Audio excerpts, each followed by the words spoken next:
Hey, good day, everybody. Great piece today. 5 key characteristics of high achievers. I'm assuming everybody that's on this call is wanting to be a high achiever. Otherwise, you wouldn't subscribe. So, these are great 5 key characteristics that we all need to have. Achievement is an important aspect of life because with every achievement, you feel like you're getting closer to success, and this in itself provides a sense of joy and excitement. Moreover, it also provides a sense of accomplishment, the feeling that you're able to conquer any assignment and pass it with flying colors. Ever felt that you're not able to complete or push through something you so often dreamed of? This happens to all of us and is the way life works. For example, let us say you're a healthy person that loves being healthy and nutritious, always setting goals to be more active and more built. Do you think you will achieve your dream beach body without going to the gym and putting in the effort? No. Not in your wildest dreams will it ever happen. We're not saying this to put you and ourselves down, but instead to know the facts and learn how to tackle them. You'll need to put in the effort to the last breath, and sometimes it may not even get the results you desire, or perhaps you did certain things in the past that you do not do necessarily like or feel proud of. However, would you have learned from mistakes and improved? If you had not done mistakes in the past, we need to make mistakes to learn from them and become high achievers. Once you learn from your mistakes and implement techniques that make you a high achiever, you'll be appreciative of the fact that you went through the mistakes. Just make sure you're motivated to accomplish your goals. And everybody makes mistakes. I've made tons and tons of mistakes as I built my business. All kinds of things I did were, I tried in the beginning of my business. I thought everybody could be successful, and I thought I could help everybody be successful. When I found out I made a mistake, is that you can't help people who aren't motivated. And I thank God I learned that. It took me a little while to learn that, but once I learned it, I started paying attention to the motivated people, and I started not paying any attention to people who weren't motivated, and all of a sudden everything took off. My business just started to explode from that point forward, because I was now working with the 20%ers of people who really could, do something and would do something and were coachable and were motivated. One thing that's just impossible to do is to motivate somebody who's just simply unmotivated. It's a waste of time and energy. You're better off prospecting for the right kind of people than trying to motivate people who just aren't motivated. Somebody doesn't want to do something, they don't want to stop drinking, you're not going to get them to stop. They don't want to stop smoking, there's nothing you can do to get them to stop smoking. If somebody doesn't really, really, truly in their heart of hearts want to be successful, there's nothing you can do to help them become successful. So here are some key characteristics. There's 5 of them. One, of high achievers. One, they're doers. If chosen or given a task, do you stick with it until you achieve it, no matter how tough or unproductive it is? Or do you give up as soon as you see that you're not achieving any results or not progressing, you're running into some problems, some issues, in our case, it'd be people that quit or they dark house you, which means you set an appointment, you show up to their home and they're just not there. Or they just, cancel appointments with you. Those are all things that, when you're not a high achiever and you have run into a couple issues, your first inclination is to quit. But if you're a high achiever, if you're a person that's serious about being successful, those kinds of things don't even faze you. This is a strong characteristic trait high achievers have. They are courageous and powerful enough to face their fears and challenges. You're going to have fear. I've had fears all the way through. Everything in building my business was scary to me at first, like field training people. I used to, taking agents out in the field and taking them on appointments. It was scary for me in the beginning. Or, speaking in meetings was that was really scary for me in the beginning. I was terrible at it. And opening my first office was scary as all heck. Putting on my first big event was really scary. And all those things, everything I did in the beginning and building my business was challenging for me. It didn't come easy. It wasn't like a walk in the park. All of it challenged me. And I was so serious about being successful, and I just felt that it was more important for me to be successful than to be comfortable. And one of the things that all doers are, they're willing to be uncomfortable for a time so they can get comfortable for a lifetime. But they make sure they do not give up and continue the fight until the end. So what do you think of this the Valor Act. If you're not the type of person that is a fighter and keeps on going until the end, then try to make this small change in your day-to-day routine. The strategy is one that, if implemented properly and effectively, could definitely help raise your energy levels and make you an achiever. Imagine these two scenarios. The first scenario is where a person's negative and whenever faced with difficulty backs down from the challenge. You know, we all have those people in our lives. As a result, that person will not achieve their goals for that day or any other day for that matter, and thus might postpone or delay tasks from each day to another day. You know, that's what people do. They just postpone it. They procrastinate, and when you're a procrastinator consistently, the chances of you succeeding are very, very remote. On the other hand, if the same person was to confront and face their fears and difficulties and challenge them, they'd be able to push through the day and get everything done, achieving all that they set or planned. Doesn't mean it was comfortable, but they'd get through it. Number two, this is a big one. This one really, really changed my life. They're time managers. Do you spend some time off each day or maybe the night before to plan out your upcoming day, such that your day is organized and managed in terms of time? One of the things that I always did before I went to bed every night, did this for years and years and years, is I never went to bed without a complete plan for every hour of the waking following day. So in other words, you know, let's say I start my day at 8 a.m. and my day would usually end around 10 or 11 p.m. at night.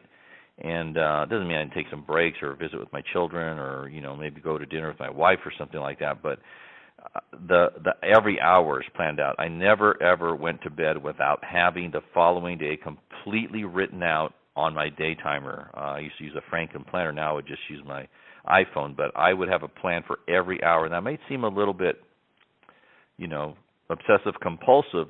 But the one thing that we all have equal, we're all equal in the amount of time we have in a given day, 24 hours.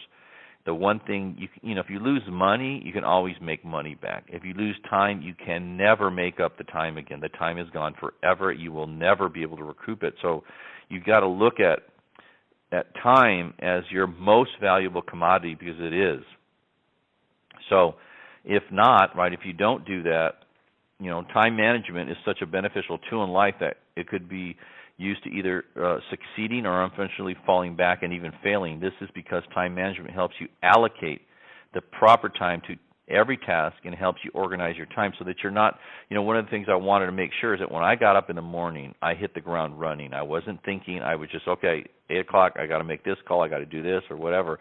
And I knew what I was doing hour after hour. So I didn't waste any time. I didn't let people, this is more important, I didn't allow people to take my time because every bit of my time was allocated.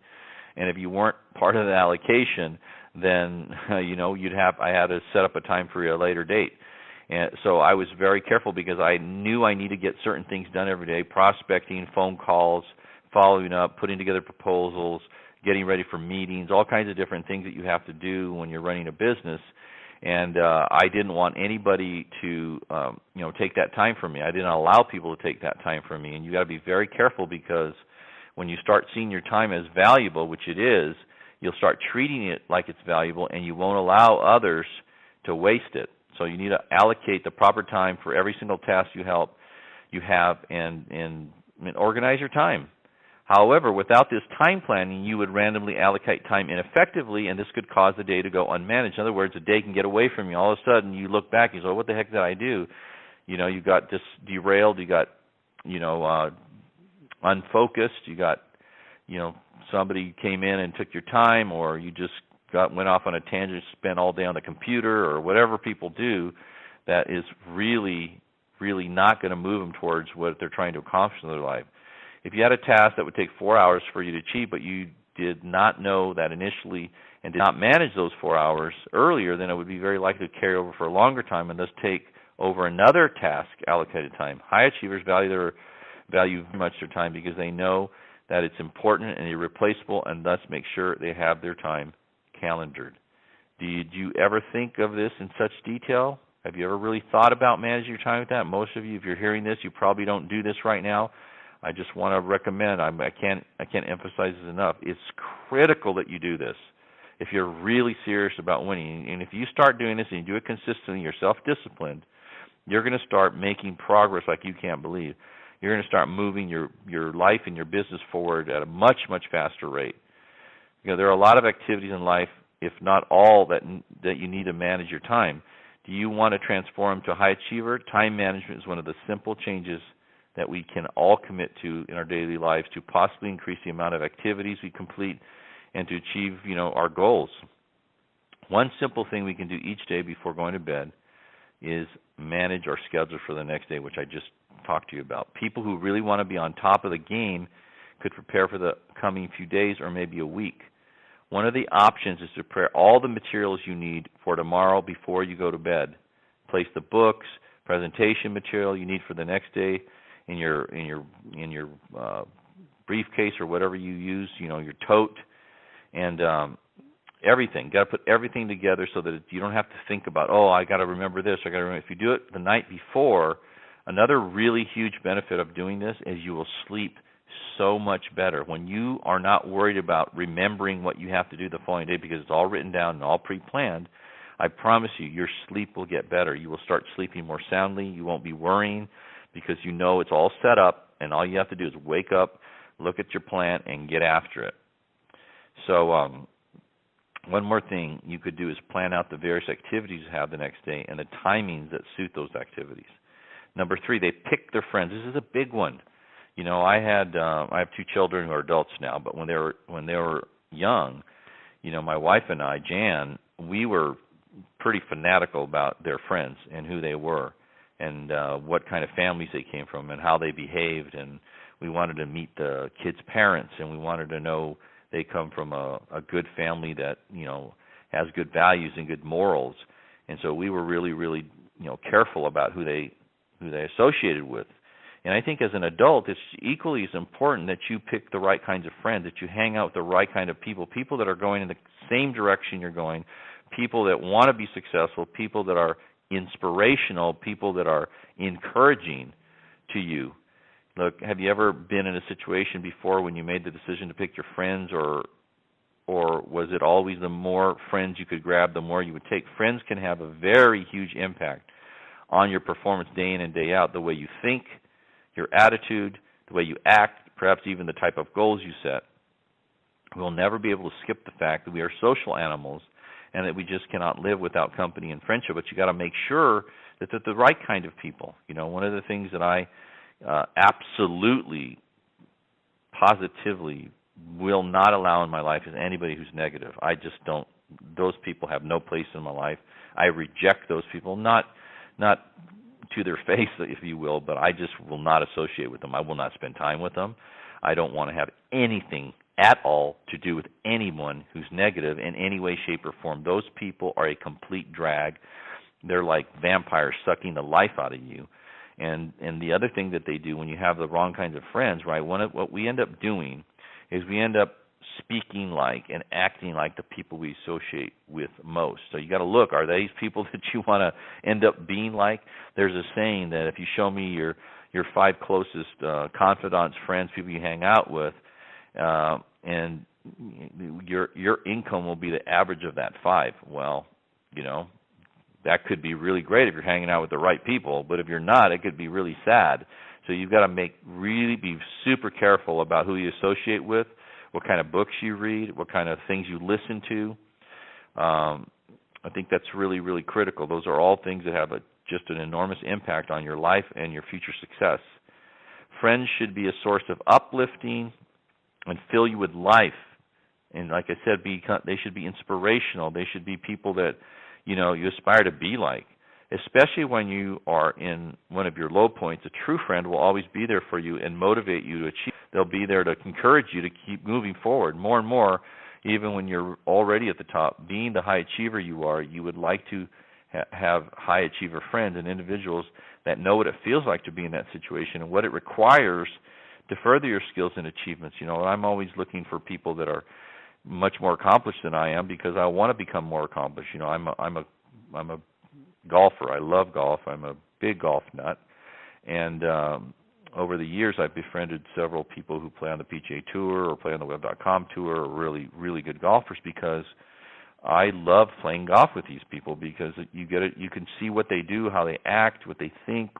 I mean, I'm always quizzing them. What are you thinking when you're, have a shot like this, or, whatever it is. I'm paying attention to their routines and their everything about what they're doing. I'm paying attention to that all the time because I want to be better, and I know if I play with a bunch of hacks all the time, and not that I have any problem playing with people that aren't great, but I really make an effort to try to play as much golf with really, really good golfers because I want to be a really good golfer. And the same thing's true in your business life, even in your social life.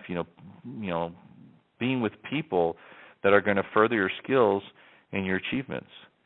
In addition, they should really bring the best out of you. There are friends that are not true friends that will unfortunately bring out the worst of you because they're different and have different focuses and dreams, or they don't have any dreams and they just live day to day and they have no ambition. They don't really want to improve their life significantly and they're just kind of coasting. Those aren't people that I want to have anything to do with. Their dreams might include being cool or just looking good. The problem with such dreams and goals is they're really superficial. They don't have any depth or real purpose behind them. Any friend that brings the worst out of you or you feel brings you down instead of lifting you up is not a true friend, and you need to get rid of them. May seem cold. Maybe it's somebody you've known your whole life. Well, whatever, right?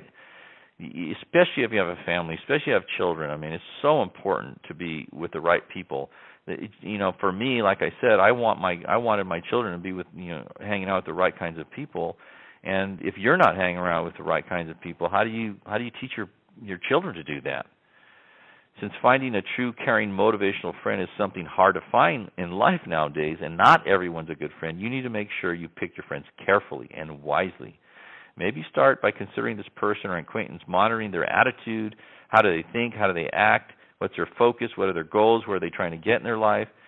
If you then feel like that person's a good match to your personality, could add value to your valuable life, then go ahead and befriend them. And by the way, you need to bring that same kind of value to those people. It's got to be a mutually beneficial friendship. All friendships, even any kind of relationship, as long as they're mutually beneficial, they will continue. As soon as they become one-sided, there's trouble ahead. There's pretty much that's going to end. That's why what happens to most marriages. One or the other is not pulling their weight or not being the kind of person they should be, and not adding value to the relationship, and those relationships end too.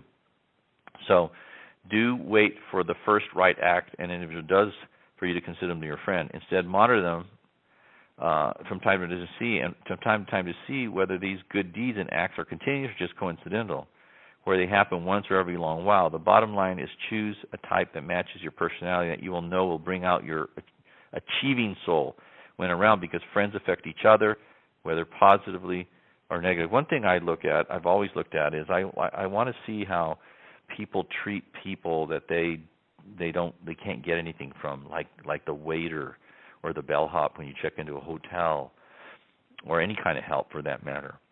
Pay attention to the way people talk to people that can't help them. Everybody's nice. To me, everybody's nice to me because they know that I've had some success and I could be helpful. So everybody treats me for the most part really well. But what I want to see is how do you treat people that can't help you? Right? That's the maid, for example, or the person that maintains your yard, or how do you treat people that really can't help you? That is a real telltale sign of what a person really is, who they really are deep down inside. And to me, that's really important, because if they're not treating those kinds of people well, then they're not really the right kind of person for me, and probably not for you either. Number 4, they don't fall into bad habits. Which side are you on? The one where you do not mind falling into and getting affected by bad habits, or are you on the side where you cannot afford falling into bad habits because this is a long downward spiral that could just crush a lot of dreams and goals you have? Well, the high achievers do not have time to fall into the bad habit spiral because they know life is short enough and thus cannot afford to lose any part of it. All of the high achievers focus is on visualizing their achievements and taking the steps to accomplish and complete such tasks. Thus, if you're the kind of person that's tempted into falling into bad habits, then you need to reevaluate your life what's important to you. You may find that you've been missing a point for quite some time that you could match. You could much better. You could much better improve yourself.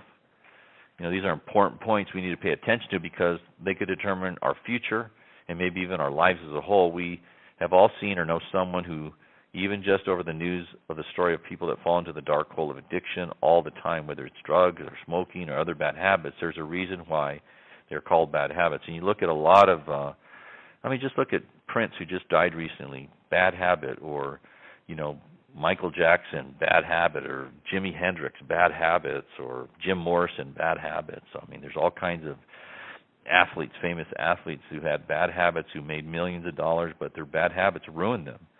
And so you got to be very careful about associating with people that have bad habits, because those bad habits are going to become your bad habits. So these habits not only put whoever does them in danger, but they also put in danger the people around them that love them and care for them, and sometimes even strangers, such as in accidents. This is why we need to make sure that we do not fall into any bad habits if we want to stay on the achiever side. I'm not saying you'll never have an issue or maybe not have a bad habit, but make sure you try to avoid them as much as possible and stay away from people who have bad habits. And this will help you stay ahead of the game. And finally, number 5, they work on their priorities.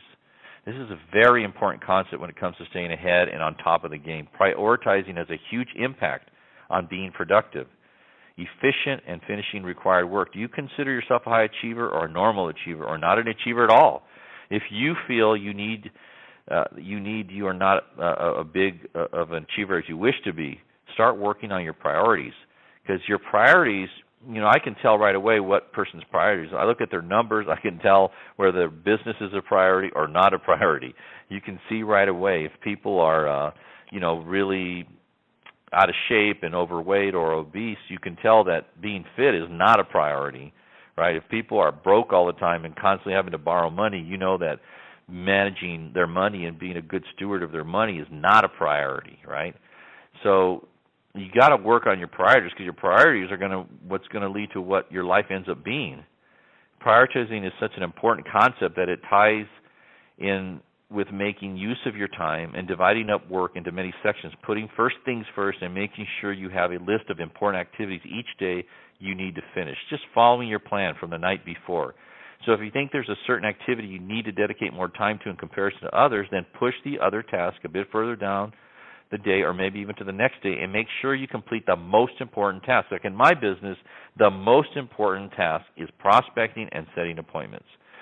We're in the sales business. So if you're in the sales business, there's nothing more important than prospecting and setting appointments, because without prospecting and setting appointments, there's no one to present your product or service to, and there's no way to close any transactions or if you're building a sales force to recruit agents. So that has to be the priority, prospecting and setting appointments. If you're in the sales game, that is absolutely, without a doubt, the number one thing I focused on. I was fanatical about prospecting and setting appointments, because I knew if I didn't do that, then I couldn't I couldn't sell anything, and I couldn't recruit people, and I couldn't build my business. So I knew that the most important thing for me every day was to have multiple appointments set up so that I could make sure that I could have the potential, at least, to grow my business, to do business with people, to attract people into my business, to train people, to teach people how to do my business and grow it. So let us say you need to choose between exercise and going out for a movie, or maybe between working a couple extra hours versus spending those extra hours with your family. It's up to you to decide which activity is more important. The decision is up to you. It's always up to you, nobody else, as this is your time that could be either harvested, right, invested, if you will, or spent or wasted. Non-important or less important activities can always be moved to another day as long as they do not affect your achieving scale, your achieving your goals, or achieving what you want to accomplish, and do not need to be done on the same day. Start being a high achiever by the simple action of prioritization. What's the most important thing in your business? What is the thing that's going to grow your productivity, your production, and your business? That's the most important thing. You got to figure out what really is the thing that allows me to make money, to grow my business, and you need to make that a priority in your business life. There are many characteristics that pertain to high achievers mentioned, and there are many more that can be learned. Just know that whatever strategy or method you implement should work for you personally, because not every method will work for every individual. If you are unsure at first what might work for you, do not be afraid to experiment to figure out a way that will work best for you. Once you've set, then you can maintain the strategy, improve on it more often to achieve your goals, and call your life a success story. And I think that's really it. It's prioritization, what's important to you. You need to know what that is, and then you need to do those things consistently. You need to be self-disciplined. Most people I see in my business anyways, they just lack self-discipline. They can't get themselves to do the most important things every day on a consistent basis. They do them occasionally, or they'll do them for a while and get things going, and then they get distracted, and then they don't do, like I said, it's prospecting, setting appointments, closing transactions, and recruiting agents in my business. So if you're not constantly doing that in my business, then you're headed for mediocrity. But if you're doing that consistently, you're self-disciplined, you get yourself to do those things even when, and especially when you don't feel like it, is how you're going to win. There's so many days that I did not feel like prospecting. I did not feel like making those phone calls. I did not feel like doing those appointments. I mean, there were lots of days, but you know what? I said, Hector, you want to be successful, you want to win, you want to get to a point in your life where you have some freedom, you have a lot of money saved, you have no debt, and you're in great shape, and you can just do what you want every day. But you're going to have to pay a price for that, and that price in my business was prospecting, setting appointments, doing presentations, closing people, recruiting agents, training agents. That's what I did every day. That's what I focused on, and I focused on doing that better every day.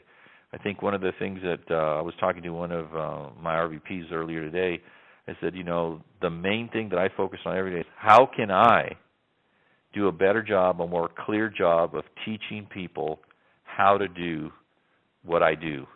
How can I do that more clearly, more efficiently, in a way that they can then take what I'm teaching them and go have success of their own?